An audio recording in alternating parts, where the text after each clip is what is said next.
o culto, você tem que saber o que está fazendo.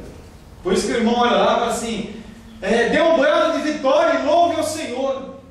Se você é salvo, dê um brado de júbilo. Olha para o teu irmão do teu lado, parece que nós somos mecânicos, a gente é direcionado pelo Senhor, não precisa dessas coisas. Isso é uma coisa que tem que ser banida.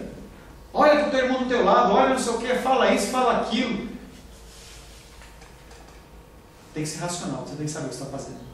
Você tem que ter liberdade de glorificar Deus quando você sente a presença dele. Não precisa ser forçado. Você quer levantar as mãos, você levanta as mãos. Você quer aplaudir, aplaude. Você quer dar um brado, dê um brado. Entenda que quando é do Espírito, as pessoas que são do Espírito vão receber aquilo de uma maneira cristã.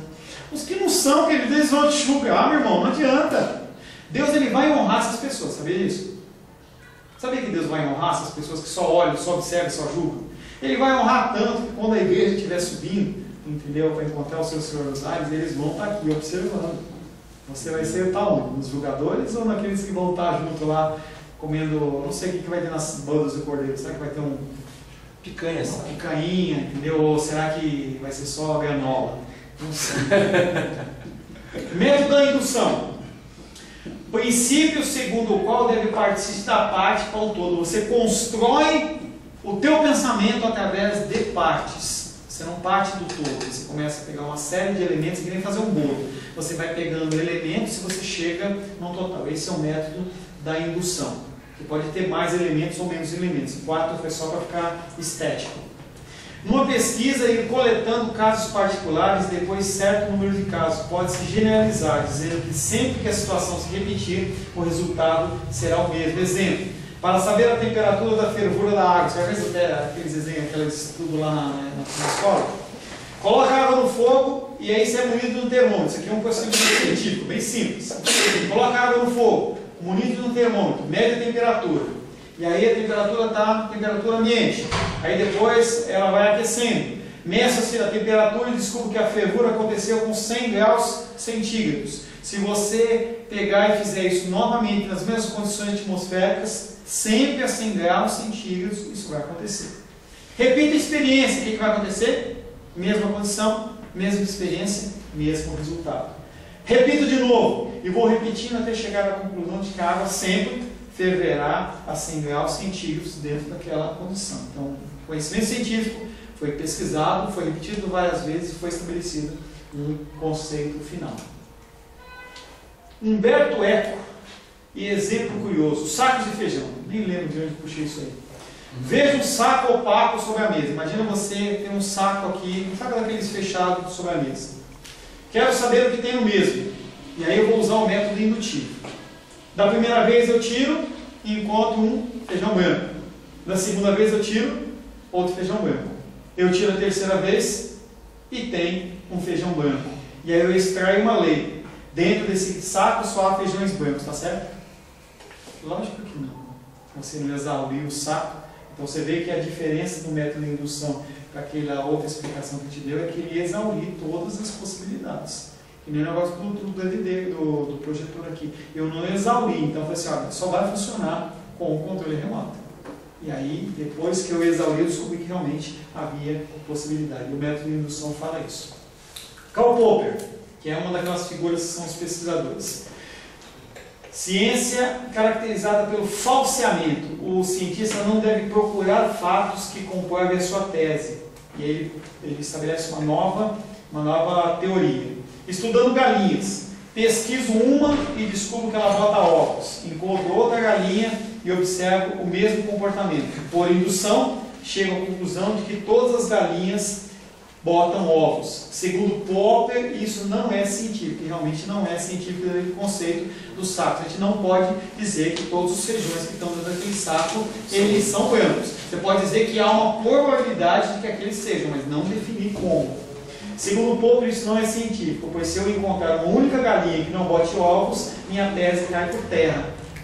Teoria da evolução. Você não consegue provar, tem uma série de bichos, mas, por exemplo, por que a girafa, ela evoluiu daquela maneira? E os outros bichos? Se a girafa evoluiu, mas ela que comia as gramas lá da parte mais alta. E por que a zebra não cresceu o pescoço? E por que os outros não conseguem se provar cientificamente? Porque vai encontrar animais que não evoluíram nesse aspecto. Ah, o apêndice ele está aqui, entendeu? E agora ele não tem utilização. E aí tem órgãos que talvez eles pudessem evoluir, tem órgãos que eles poderiam ser extirpados. E por que não acontece? Eles não conseguem finalizar a condição do Karl Popper. As verdades científicas são provisórias. São apenas hipóteses esperando pelo falseamento, ou seja, sempre esperando alguém para questionar. Então, se você pensar algumas centenas de anos atrás, não se acreditava que a Terra era redonda. E aí depois acreditava-se que a Terra era chata. Chegava-se no fim do plano, entendeu? Onde havia Terra, e aí os barcos eles caíam num ambiente totalmente um buraco negro lá. Muitas pessoas morreram por causa disso, porque elas diziam que a Terra era redonda. Hoje já se prova que a Terra ela é redonda. E é uma curiosidade para você. Antigamente falava-se que a Terra, o Sol girava em torno da Terra. Isso. E hoje, acredite-se no quê? E se eu disser para você que todo o universo gira em torno da Terra? Gente, biblicamente existem vidas em outros planetas? ET? Não. Biblicamente. Estamos falando de teologia. Você consegue imaginar o tamanho do universo? Não dá para imaginar. Eu estava no planetário uns 15 dias atrás, eles mostrando aqueles negócios, você perde, entendeu? Milhões e milhões de anos-luz de tamanho, apenas para acomodar a orla das roupas do nosso Deus. Aonde que Cristo morreu? No planeta? A natureza está esperando com ansiedade a restauração de todas as coisas.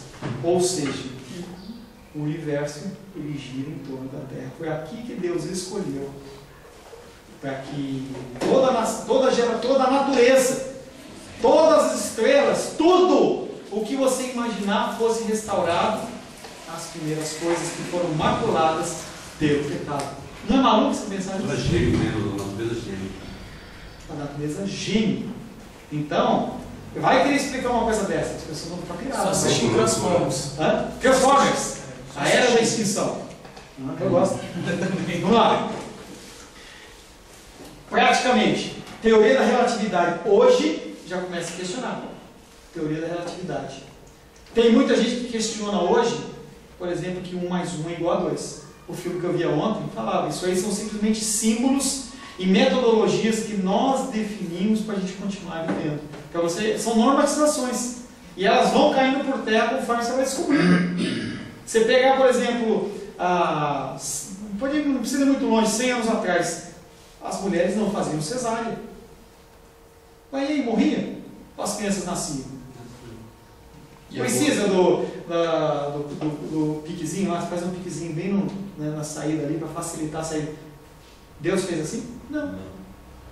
Deus fez aquilo para ser daquele jeito. E como é que as mulheres elas davam a luz? Todas não iam?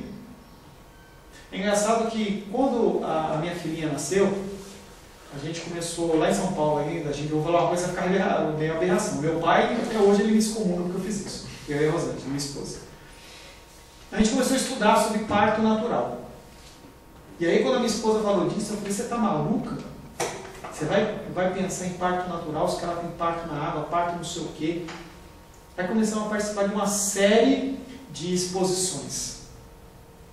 Nossa filha nasceu na nossa casa, acompanhada por uma pediatra e uma mulher, uma doula, que eles chamam de uma mulher que é uma parteira. Como se fosse uma parteira. As pessoas acham isso aberração. O certo é a cesárea. E ninguém para pensar que a pessoa vai assim, quando vai nascer? Vai nascer tal dia. Porque simplesmente o médico ele vai lá e faz 50 cesáreas num dia só. Entendeu? Tem uma série de complicações no sentido da criança não ter contato. Eu não estou falando de partos de risco, estou falando de coisa normal, tá?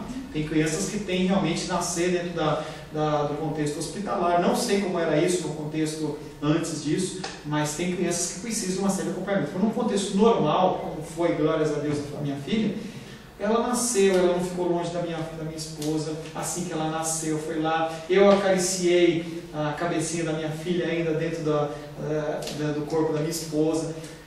Fui o primeiro a ver minha filha, contato físico da pessoa. Essas coisas fazem diferença.